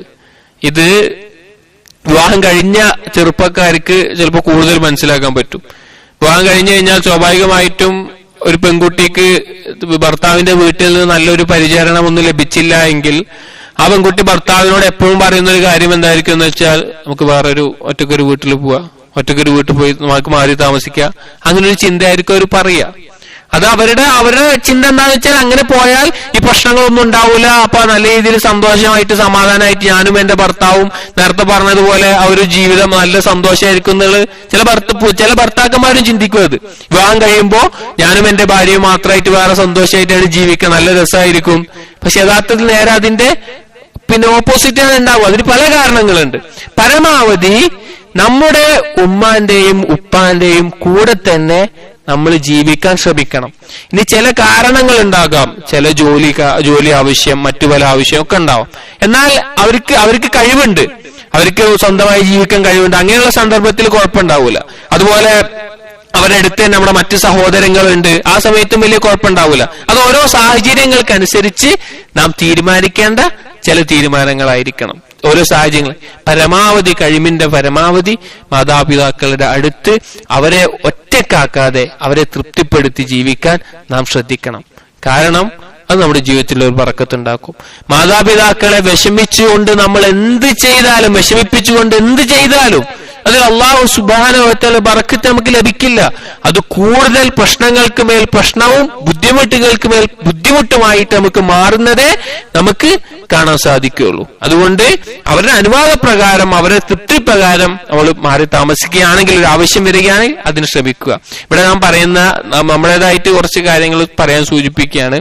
പ്രത്യേകിച്ച് നമ്മുടെ നാടുകളിൽ ആദർശപരമായിട്ട് വ്യത്യാസങ്ങൾ ഉണ്ടാകും. പ്രത്യേകിച്ച് ഇപ്പോൾ സലഫിയത്തനുസരിച്ച് ജീവിക്കുന്ന യുവാക്കളോടാണ് ഞാൻ പറയുന്നത്. നമ്മുടെ ഉമ്മയും ഉപ്പയും ചിലപ്പോ നാം മനസ്സിലാക്കിയ സലഫി മൻഹജോ അല്ലെങ്കിൽ മറ്റൊന്നും മനസ്സിലാക്കാതെ ജീവിക്കുന്ന, ഒരുപക്ഷെ ഖുറാഫാത്തിന്റെയും ഷിർക്കിന്റെയും കാര്യങ്ങൾ മുഴുകി കിടക്കുന്നവരാവാം. അല്ലെങ്കിൽ അത്രയൊന്നുമില്ല, പിന്നെ ഒരു സാധാരണ ഒരു കേരളത്തിൽ വളർന്നു വരുന്ന സാധാരണ ഒരു ഇത്, ഷിർക്ക് പരമായിട്ടുള്ള ഒന്നുമില്ലെങ്കിലും സാധാരണത്തെ ഒരു ഇത്, അങ്ങനെ പല രീതിയിൽ നമ്മുടെ യുവാക്കൾ സലഫിയത്ത് മനസ്സിലാക്കുമ്പോൾ സ്വാഭാവികമായിട്ടും ഉണ്ടാകുന്ന മതത്തിന്റെ ആവേശമുണ്ടാകും, സലഫിയത്തിന്റെ ഒരു ഇജ്ജത്ത്. ചില ആളുകൾക്ക് ആ ഇജ്ജത്ത് കൂടിപ്പോയി കിബറായി പോവും, മുത്തവസ്സിത്തായി നിൽക്കണല്ലോ. ഇജ്ജത്ത് തവാലു കൂടിപ്പോയാൽ ദില്ലത്താവും, ഇജ്ജത്ത് കൂടിപ്പോയാൽ കിബറുമായി മാറും. ആ ഒരു ഇജ്ജത്തിന്റെ മേലെ നമ്മള് തെറ്റിപ്പോകരുത്. അതായത് ഞാൻ പറഞ്ഞു വന്നത്, നമ്മൾക്ക് നല്ല ആദർശം ഇതുകൊണ്ട് മാതാപിതാക്കളൊന്നും ശരിയല്ല, അതുകൊണ്ട് അങ്ങനെ കുഴപ്പങ്ങൾ, ആ ഒരു കാരണം വെച്ചുകൊണ്ട് അവരെ പല രീതിയിൽ ഒരു വില കുറച്ച് കാണിക്കുന്ന ഒരവസ്ഥ, ആ ഒരു അവസ്ഥ കാണും. അതൊന്നും മാതാപിതാക്കളോട് നമുക്കുള്ള ഹക്കിനെ ഒഴിവാക്കുന്ന കാരണങ്ങളല്ല. മാതാപിതാക്കളോടുള്ള ഹക്ക് അവരെന്തോ ആയിക്കോട്ടെ അത് നമ്മൾ ജീവിതത്തിൽ പാലിക്കണം. ഒരു വിവാഹത്തിന്റെ കാരണം കൊണ്ട് അത് ഒഴിവാകാൻ പാടില്ല. ഇത് ശ്രദ്ധിക്കേണ്ട ഒരു വിഷയമാണ്. ഇനി അടുത്തതായി പറയുന്നത് ഇബ്ആദുൽ വാലിദൈനി ഖദറൽ മുസ്തതാഇ അനിൽ മുശ്കിലാത്തി സൗജിയ്യ, ഭാര്യാഭർത്തൃ ബന്ധത്തിലെ ഉണ്ടാകുന്ന പ്രശ്നങ്ങൾ, കുഴപ്പങ്ങൾ, അതിലുണ്ടാവുന്ന ഓരോ കുഴപ്പങ്ങളിൽ നിന്ന് കഴിവിന്റെ പരമാവധി മാതാപിതാക്കളെ അകറ്റി നിർത്തുക എന്നുള്ളത്, മാതാപിതാക്കളെ അറിയിക്കാതിരിക്കുക എന്നുള്ളത്. അതായത് നമ്മളും നമ്മുടെ ഭാര്യയും തമ്മിൽ ഉണ്ടാകുന്ന നമ്മുടെ ജീവിതത്തിന്റെ കുഴപ്പങ്ങളും പ്രശ്നങ്ങളും നമുക്ക് എത്ര കഴിയുമോ അത്രയും അത് മാതാപിതാക്കൾ അറിയാതെ വെക്കുക. നല്ല രീതിയിൽ അവരെന്നെ എന്തെങ്കിലും ഒരു കുടുംബത്തിലാവുമ്പോ അറിയുന്ന കാര്യങ്ങളായിരിക്കും. അത് എങ്ങനെയെങ്കിലും ഒക്കെ നമ്മൾ തീർക്കുന്നുണ്ട്, നല്ല രീതിയിൽ തന്നെ തീർക്കുന്നുണ്ട് എന്നുള്ളത്. അതല്ല എങ്കിൽ അവർക്ക് വളരെയധികം വിഷമമുണ്ടാക്കുന്ന, അവരെ വേദനിപ്പിക്കുന്ന ഒരു കാര്യമായിരിക്കും അത്. പ്രത്യേകിച്ച് ഭർത്താക്കന്മാരോടാണ് ഞാൻ പറയുന്നത്. തന്റെ മകന്റെ കാര്യത്തിൽ അത് ഭാര്യയോട് വെറുപ്പും ദേഷ്യവും ഉണ്ടാവാനും മറ്റു പല കാരണങ്ങൾക്കും അത് ഭാവിയിൽ ഉണ്ടാകും. ഞാൻ ഇത് പറയുമ്പോ ഞാൻ പ്രത്യേകം പറയുന്നു, ഇത് ഓരോ സാഹചര്യങ്ങളിലും ഓരോ ആളുകൾക്കും ചിലപ്പോൾ വ്യത്യസ്തമായിരിക്കും. പൊതുവായിട്ടുള്ള കാര്യങ്ങളാണ് നാം പറയുന്നത്, പരമാവധി ശ്രദ്ധിക്കേണ്ട വിഷയങ്ങൾ. അപ്പൊ അധിക ആളുകളിലും വരുന്ന അബദ്ധങ്ങൾ. അപ്പോ ചില ആളുകളിൽ ചിലപ്പോൾ വ്യത്യസ്തമായിട്ട് വരേണ്ടി വരും. അതന്നെ ശേഖർ പറയുന്നത്, ചില സമയത്ത് മാതാപിതാക്കളുടെ ഒരു അഭിപ്രായം നമ്മൾ സ്വീകരിക്കേണ്ട, എടുക്കേണ്ട ഒരു സമയം ഉണ്ടാവും. ആ സമയത്ത് അവരുമായി കൂടി ആലോചിച്ച് ചർച്ച ചെയ്യേണ്ടി വരും. അതല്ലാത്ത സാധാരണഗതിയിൽ നമ്മുടെ മാതാപിതാക്കളെ നമ്മുടെ പ്രശ്നങ്ങൾ അറിയിക്കാതെ പരമാവധി അതിൽ നിന്ന് മറച്ചു വെക്കാൻ ശ്രദ്ധിക്കുക. നല്ല രീതിയിൽ നമ്മൾ അവസാനിക്കുന്നുണ്ട്, നമ്മൾ നല്ല രീതിയിൽ ജീവിക്കുന്നുണ്ട് എന്നുള്ളത് അവരെ കാണിക്കുക. അതുപോലെ അടുത്തൊരു വിഷയം അദ്ദേഹം പറഞ്ഞു വന്നത് ഓർമ്മ ഉണ്ടല്ലോ, മാതാപിതാക്കളോട് ബിർറ് ചെയ്യുന്നതിൽ കുറയുമെന്നുള്ളത്. അതിനെ പരിഹരിക്കാനുള്ള മാർഗങ്ങൾ ഓരോന്ന് പറയുകയാണ്. ഇതിൽ ഓരോന്നും പല രീതിയിൽ ഉപകാരപ്പെടും. അവസാനത്തേതായിട്ട് ഈ വിഷയത്തിൽ പറയുന്ന ഒരു കാര്യം, അൽ ഹിർസ് അല തൗഫീഖ് ബൈനൽ വാലിദൈനി വസ്സൗജ്, ഭാര്യയെയും മാതാപിതാക്കളുടെയും ഇടയിൽ ഒരു നല്ലൊരു ബന്ധമുണ്ടാക്കാൻ താല്പര്യം കാണിക്കുക എന്നുള്ളത്. അത് ഇൻഷാ അല്ലാഹ് രണ്ടാമത്തെ വിഷയമായി ബന്ധപ്പെട്ട് വരുന്നതാണ്. അപ്പൊ ഒന്നാമത്തെ നമ്മൾ പറഞ്ഞു, മാതാപിതാക്കളോട് പുണ്യം ചെയ്യുന്നതിൽ കുറവ് സംഭവിക്കുക എന്നുള്ളത്. അത് ഓരോരുത്തരും ശ്രദ്ധിക്കുക. കഴിക്കാൻ പോകുന്നവർ, കഴിച്ചവർ ഇനിയെങ്കിലും അത് തനിക്ക് വന്നിട്ടുണ്ട് എന്ന് മനസ്സിലാക്കി അത് തിരുത്താൻ തയ്യാറാവുക. രണ്ടാമത്തെ വിഷയം, ഖില്ലത്തുൽ ഹിർസി അല തൗഫീഖ് ബൈന സൗജത്തി വൽ വാലിദൈൻ, മാതാപിതാക്കളെയും ഭാര്യയുടെയും ഇടയിൽ നല്ലൊരു ബന്ധം, നല്ലൊരു സ്നേഹബന്ധം ഉണ്ടാക്കുന്നതിനോട് താല്പര്യം ഉണ്ടാവാതിരിക്കുക എന്നുള്ളത്, അതിനുവേണ്ടി ശ്രമിക്കാതിരിക്കുക എന്നുള്ളത്, അത് വളരെ പ്രധാനപ്പെട്ട ഒരു കാര്യമാണ്. അധിക കുടുംബങ്ങളിലും ഉണ്ടാകുന്ന പ്രധാനപ്പെട്ട പ്രശ്നം ഭാര്യയും നമ്മുടെ ഉമ്മമാരും തമ്മിൽ ഉണ്ടാകുന്ന, നമ്മുടെ നാട്ടിൽ പറയൂല്ലോ അമ്മായിമ്മ പോരും എന്നൊക്കെ പറയില്ലേ, അവര് തമ്മിൽ ഒരു അഡ്ജസ്റ്റ്മെന്റ്, പരസ്പരം മനസ്സിലാക്കുന്നിടത്ത് വരുന്ന ഭയങ്കര പാളിച്ചകളായിരിക്കും. ഇത് തുടക്കം മുതലേ ഓരോ പുരുഷന്മാരും ശ്രദ്ധിക്കണം. ഓരോ പുരുഷന്മാരും, ഞാൻ പറഞ്ഞില്ല, വിവാഹം കഴിക്കുന്ന ഒരു തുടക്കം മുതൽ. കാരണം നമ്മൾ എങ്ങനെ നമ്മുടെ ഉമ്മാനെയും ഉപ്പാനെയും കാണുന്നുവോ അതുപോലെയായിരിക്കും നമ്മുടെ ഭാര്യമാരും കാണുക. ഭാര്യമാര് നമ്മൾ അറിഞ്ഞില്ലേ, നമ്മൾ ഒരു പുരുഷനെ സംബന്ധിച്ചിടത്തോളം അവൻ വിവാഹം കഴിക്കുന്ന സമയത്ത് ഓനിനി ആ പെണ്ണ് മതി, ഞാനും എന്റെ ഭാര്യയും, ബാക്കിയുള്ളവരും ഇല്ലെങ്കിൽ ഒന്നും കുഴപ്പമില്ല. അവൻ ആ സ്വപ്നത്തിലാണ് ജീവിതത്തിലേക്ക് കിടക്കുന്നത്. പിന്നീടാണ് ദാമ്പത്യ ജീവിതത്തിൽ ഓരോ പ്രശ്നങ്ങൾ വരുമ്പോൾ മനസ്സിലാക്കുക ഇതല്ല ഭാര്യ ഒരുപാട് മനസ്സിലാക്കേണ്ടിയിരിക്കുന്നു എന്നുള്ളത്. ആ ഒരു തുടക്കകാലത്തില് എന്റെ ഉമ്മ അങ്ങനെയാണ്, ഒരു മോശം സ്വഭാവമാണ്, അതുകൊണ്ട് ഇങ്ങനെ ഉപ്പാക്ക് അങ്ങനെ ഒരു വൃത്തിയുടെ സ്വഭാവം ഉണ്ടാകും, അങ്ങനെ ഇതാണ് നമ്മൾ പറയുന്നത് എങ്കിൽ, അവരുടെ ന്യൂനതകളാണ് നമ്മൾ ഭാര്യയുടെ മുമ്പിൽ ആദ്യം പറയുന്നതെങ്കിൽ അവർ ആ കണ്ണിലൂടെ അവരെ കാണുള്ളൂ. നമ്മൾ എത്ര വില കൊടുക്കുന്നു അതേ അവരും കൊടുക്കുള്ളൂ. പ്രത്യേകിച്ച് ഞാൻ ഈ പറഞ്ഞതുപോലെ ആദർശപരമായിട്ടുള്ള വ്യത്യാസം ഉണ്ടാകുമ്പോ സ്വാഭാവികമായിട്ടും അതിനോടൊരു വെറുപ്പ് നമ്മുടെ കൽപ്പിലുണ്ടാവും. പക്ഷേ ആ വെറുപ്പിനെ മറച്ചു വെച്ചിട്ടാണെങ്കിലും എന്റെ ഉമ്മയാണ്, എന്റെ ഉപ്പയാണ് എന്നുള്ള നിലയ്ക്ക് സ്നേഹിക്കുന്ന രീതിയിൽ അവർക്ക് പഠിപ്പിച്ചു കൊടുക്കണം. അത് ആദ്യം മുതൽ നമ്മൾ ശ്രദ്ധിക്കേണ്ടതാണ്. ഇത് ഒരുപാട് ആളുകളിൽ വരുന്ന വലിയൊരു അബദ്ധമാണ്. ഭാര്യയെയും ഉമ്മയുടെയും ഇടയിൽ അല്ലെങ്കിൽ മാതാപിതാക്കളുടെ ഇടയിൽ നല്ലൊരു ബന്ധമുണ്ടാക്കുന്നിടത്ത് അവർക്ക് വരുന്ന ഒരു പാളിച്ച എന്നുള്ളത്. ഈ ആളുകൾക്ക് സംഭവിക്കുന്നത് ഒന്നെങ്കിൽ ഉമ്മാനോട് ഉപ്പാനോടുള്ള ഹക്കിൽ വീഴ്ച വരും, അല്ലെങ്കിൽ ഭാര്യനോടുള്ള ഹക്കിൽ വീഴ്ച വരും. രണ്ടുപേരോടും നമുക്ക് കടമകളുണ്ട്, ബാധ്യതകളുണ്ട്. വിവാഹ ജീവിതം എന്ന് പറഞ്ഞാൽ തന്നെ കടമകളുടെയും അവകാശങ്ങളുടെയും ജീവിതമാണ്, ഒരു കരാറാണ്. അതിൽ ഭർത്താവിന് കടമകളുണ്ട്, ഭർത്താവിന് അവകാശങ്ങളുണ്ട്. ഭാര്യയ്ക്ക് കടമകളുണ്ട്, ഭാര്യയ്ക്ക് അവകാശങ്ങളുണ്ട്. ഭാര്യയുടെ കടമകൾ പൂർത്തീകരിക്കുമ്പോൾ ഭർത്താവിന്റെ അവകാശങ്ങൾ ലഭിക്കും. ഭർത്താവിന്റെ കടമകൾ ഭർത്താവ് പൂർത്തീകരിക്കുമ്പോൾ ഭാര്യയുടെ അവകാശങ്ങൾ ലഭിക്കും. ഇത് രണ്ടും പഠിച്ച് മനസ്സിലാക്കി ജീവിതത്തിൽ പകർത്തുകയും അതിനോടൊപ്പം ഒരു പെണ്ണിനോട് എങ്ങനെ പെരുമാറണം, ഒരു പെണ്ണിനെ എങ്ങനെ പറഞ്ഞ് മനസ്സിലാക്കണമെന്ന് ജീവിതത്തിൽ പഠിച്ച് ബോധ്യപ്പെടുക എന്നുള്ളത് ഇൻഷാ അല്ലാഹ് ഇതിൽ വരും. വളരെ ബുദ്ധിമുട്ടുള്ള ഒരു കാര്യമാണ്. ഒരു പെണ്ണിനെ മനസ്സിലാക്കി ആ പെണ്ണിനോട് നിൽക്കേണ്ട രീതിയിൽ നിന്ന് ദാമ്പത്യ ജീവിതം മുന്നോട്ട് കൊണ്ടുപോകുക എന്നുള്ളത്. റസൂലുള്ളാഹി സ്വല്ലല്ലാഹു അലൈഹി വസല്ലം ഈ ഹദീസ് തന്നെ നന്നായി മനസ്സിലാക്കിയാൽ ഒരുപാട് ദാമ്പത്യ പ്രശ്നങ്ങൾ തീരും. വളഞ്ഞ ഭാര്യയിലാണ് എന്നുള്ളത് പലരും അത് നിവർത്താൻ നോക്കും. നിവർത്തിയാ റസൂലുള്ളാഹി സ്വല്ലല്ലാഹു അലൈഹി വസല്ലം പറഞ്ഞാ അത് പൊട്ടും. അറബികളിൽ പഴഞ്ചൊല്ലുണ്ട്, ثلاثة أصناف لا يستطيعون فهم المرأة الأطفال الشبان الشيوخ. 3 കൂട്ടർ അവർക്ക് പെണ്ണിനെ മനസ്സിലാക്കാൻ പറ്റൂല. എന്നിട്ട് പറയും കുട്ടികള്, യുവാക്കള്, വയസ്സന്മാര്. അതായത് ആർക്കും മനസ്സിലാക്കാൻ പറ്റൂല. ഒരാൾക്കും പെണ്ണിന്റെ ചിന്തകളെ മനസ്സിലാക്കുക എന്നുള്ളത് വളരെ ബുദ്ധിമുട്ടുള്ള കാര്യമാണ്. അപ്പൊ അത് നമ്മൾ പഠിച്ച് അതിന്റെ ഹിക്മത്തോടുകൂടി ഉപയോഗിക്കണം.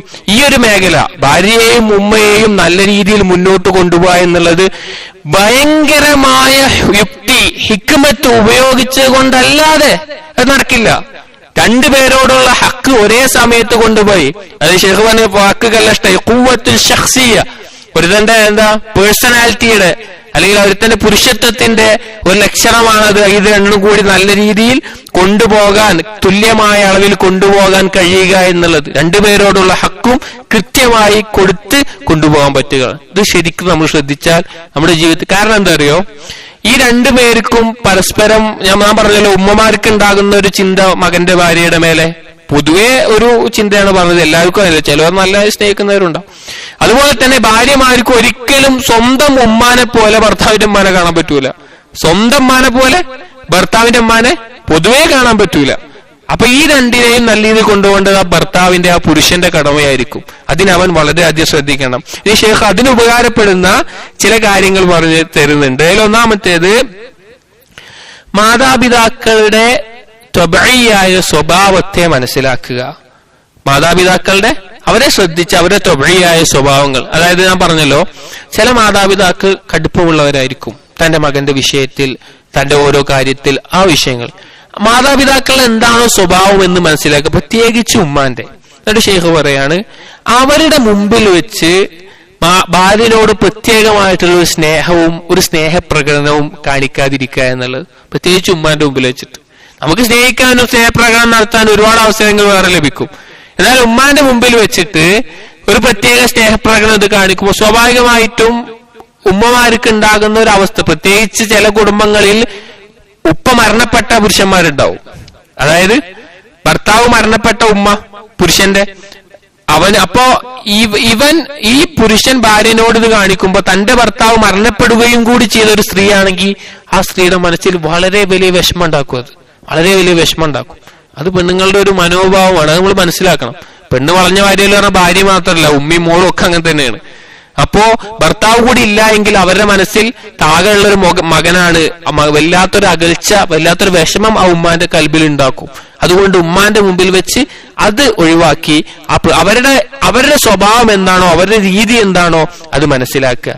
രണ്ടാമത്തേത്, ഈ ഹക്ക് കൃത്യമായി കൊണ്ടുപോകാൻ ഇൻസാഫു സൗജ്, തന്റെ ഭാര്യയെ നല്ല രീതിയിൽ മനസ്സിലാക്കുക. അതായത് തന്റെ ഭാര്യയെ കുറിച്ച് കേൾക്കുന്നതെല്ലാം അതുപോലെ വിശ്വസിക്കാതെ അതിന്റെ യാഥാർത്ഥ്യം എന്താണെന്ന് അന്വേഷിക്കാനും മനസ്സിലാക്കാനും അത് ബോധ്യപ്പെട്ട ഒരു ഹസ്നുവ്വന്, ഭാര്യയുടെ മേലെ നല്ലൊരു ചിന്ത വെച്ചിട്ട് അന്വേഷിക്കുക. ചിലപ്പോ ഞാൻ പറഞ്ഞില്ലേ, ഇങ്ങനെയുള്ള ഭർത്താവ് മരണപ്പെട്ട കൂടി ഉമ്മമാരാണെങ്കിൽ ഭാര്യനെ കുട്ടികൾ ഒരുപാട് കുറ്റങ്ങളായിരിക്കും മകനോട് പറഞ്ഞു കൊടുക്കുക. ചിലപ്പോ ഒരു സത്യം ഉണ്ടാവില്ല, അവരുടെ മനസ്സിലുള്ള വികാരത്തെ അവർ തീർക്കുന്നതായിരിക്കും. അപ്പൊ എന്തെങ്കിലും കേൾക്കുമ്പോഴത്തേനും ഈ അങ്ങനെ ചെയ്തില്ലേ എന്നുള്ള നിലക്ക് ഇറങ്ങാതെ ഭാര്യയെ കുറിച്ച് അത് എന്താണ് അതിന്റെ സത്യാവസ്ഥ. അധിക കുടുംബ പ്രശ്നങ്ങളെയും അടിസ്ഥാന 2 കാരണം, 1 തെറ്റിദ്ധാരണ, 2 ഊഹം. തെറ്റിദ്ധാരണകളും ഊഹങ്ങളും ഇതായിരിക്കും എല്ലാത്തിനും. 2 ഏകദേശം ഒരേ അർത്ഥമാണ്. സുബന്നാണ് എല്ലാത്തിന്റെയും കാരണം. അപ്പൊ ഭാര്യയെ കുറിച്ച് എന്തെങ്കിലും കേൾക്കുമ്പോഴത്തേനും ഇറങ്ങിത്തിരിക്കാതെ അതിന്റെ സത്യാവസ്ഥ മനസ്സിലാക്കുക എന്നുള്ളത്. അതുപോലെ തന്നെ ഭാര്യയെയും, മൂന്നാമതായി ശ്രദ്ധിക്കുന്നത്, ഭാര്യയെയും ഉമ്മമാരെ അടുപ്പിക്കാൻ വേണ്ടി ചെയ്യേണ്ട ഒരു കാര്യമായിട്ട് ശൈഖ് പറഞ്ഞ വിഷയം എന്താണ്, ഭാര്യമാരെ കൊണ്ട് ഉമ്മമാർക്ക് ഓരോ ഹദിയകൾ നൽകിപ്പിക്കുക. ഒന്നുകിൽ നമ്മൾ വാങ്ങിയിട്ട് അല്ലെങ്കിൽ അവരോട് വാങ്ങി നൽകാൻ പറയുന്ന അവസ്ഥയിൽ അത് വലിയ സന്തോഷം ഉണ്ടാക്കും ഉമ്മമാരുടെ കൽബിൽ. നമ്മുടെ ഭാര്യ ഉമ്മമാർക്ക് ഞാൻ കടയിൽ പോയപ്പോ ഒരു ഡ്രസ്സ് കൊണ്ടു, ഇത് ഉമ്മ എടുത്തോളൂ, അല്ലെങ്കിൽ ഒരു സാധനം, അല്ലെങ്കിൽ വേറെ എന്തെങ്കിലും സാധനം, അല്ലെങ്കിൽ എന്തെങ്കിലുമൊക്കെ ഹദിയ നൽകുന്നത് കണ്ടാൽ അവരുടെ മനസ്സിൽ വളരെ വലിയ സന്തോഷം അതുകൊണ്ടുണ്ടാകും. ഇനി അവസാനമായിട്ടൊരു കാര്യം കൂടി പറയുന്നത്, ഭാര്യയുമായിട്ട് നമ്മൾ ഈ വിഷയത്തിൽ നല്ലൊരു ധാരണ ഉണ്ടായിരിക്കുക. ഞാൻ പറഞ്ഞല്ലോ, തുടക്കത്തിൽ തന്നെ ഭാര്യനെ പറഞ്ഞ് മനസ്സിലാക്കണം, എന്റെ ഉമ്മ എന്റെ ഉപ്പ എന്നുള്ളത്. നീ അവരോട് ചെയ്യുന്ന പുണ്യവും അവരിൽ നിന്നുണ്ടാവുന്ന എന്തെങ്കിലും ദോഷത്തിൽ ക്ഷമിക്കുകയും ചെയ്യുന്നത് നിന്നോടുള്ള എന്റെ ഇഷ്ടം വർദ്ധിപ്പിക്കുകയേ ഉള്ളൂ. അവരെ ഒരിക്കലും എനിക്ക് ഒഴിവാക്കാൻ പറ്റൂല, എന്റെ ഉമ്മയും ഉപ്പയുമാണ്. അവരോടുള്ള പ്രാധാന്യവും അവരോടുള്ള വിലയും അവരോടുള്ള ഗൗരവവും ഭാര്യനെ പറഞ്ഞ് ആദ്യം തന്നെ മനസ്സിലാക്കി കൊടുക്കണം. നീ അവരുടെ വിഷയത്തിൽ എത്ര ക്ഷമിക്കുന്നോ, എത്ര നല്ല രീതിയിലാവുന്നോ, അത്രത്തോളം എന്റെ സ്നേഹം നിനക്കുണ്ടാകും എന്നുള്ളതും പിന്നെ അവർക്ക് മനസ്സിലാക്കി കൊടുക്കാൻ പറ്റുന്ന പ്രധാന കാര്യമാണ്, ഒരു കാലത്ത് ഒരു ദിവസം നീയും അതുപോലെ ഒരു ഉമ്മയാകും. നിനക്കൊരു മകനുണ്ടായാൽ ആ മകന്റെ ഭാര്യയോട് നീ എങ്ങനെ നിൽക്കണം, അവൾ എങ്ങനെ നിന്നോട് നിൽക്കണം എന്ന് നീ ആഗ്രഹിക്കുന്നുവോ അതുപോലെ ഇന്ന് നീ നിൽക്കണം എന്നുള്ളതും, റിഫ്ഖ്, എല്ലാത്തിലും കാരുണ്യവും ദയവും കാണിക്കുമ്പോൾ ഉണ്ടാവുന്ന ഗുണങ്ങളും അവരെ പറഞ്ഞ് മനസ്സിലാക്കി കൊടുക്കണം. ഈ കാര്യങ്ങൾ നമ്മുടെ ഉമ്മയുടെയും ഭാര്യയും ഇടയിൽ നല്ലൊരു സ്വഭാവം ഉണ്ടാക്കാൻ ഇത് കാരണമാകും.